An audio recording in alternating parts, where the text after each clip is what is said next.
ఇవాళ మొన్న వర్షాలకు రోడ్లని గుంతలు పడ్డాయి. చిన్నకోడూరు పోతే మనకు మెట్టుబండల కాడ ఎంత గుంత పడ్డది లేదు. నంగునూరు దిక్కు పోతే గుంతలు పడ్డాయా లేవా? మన వెంకటాపూర్ దిక్కు పడ్డాయా లేవా? గుంతలు ఊడిసే తెలివి లేదు దీనికి. కనీసం రోడ్లు గుంతలు పడితే ఆయన కొమ్మచెట్టు ఉంటాడు ఇక నరకమంటే ఎంత దూరం అని నరుకుతాడు. ఏదైనా గుంత కనబడితే నాకు ఫోన్ చేయండి అన్నాడు.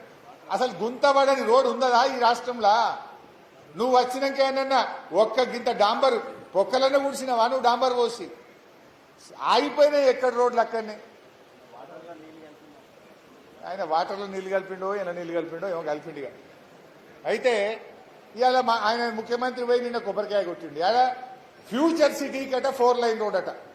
ఇక్కడ సిటీ లేదు, ఇల్లే దిక్కు లేదు, దానికి 6 లైన్ల రోడ్ ఎత్తాడట. ఉన్న రోడ్లకేమో గుంతలు పడితే పూడ్చేది తెలివి లేదు. అంటే ఎవరి కోసం చేస్తున్నావు నువ్వు? ఆడ నీ భూముల ధరలు పెంచడం కోసం వేస్తున్నావు, నీ కాంట్రాక్ట్ల కోసం చేస్తున్నావు. నువ్వు ఎక్కడ వేయాలి?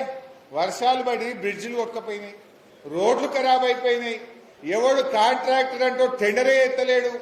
కనీసం ఈ రేవంత్ రెడ్డి ఈ పైసలు ఇస్తాడో ఇయ్యడో ఈ పర్సంటేజీలు మాకు నడవని చెప్పి ఎవడు టెండర్ కూడా ఎత్తలేడు.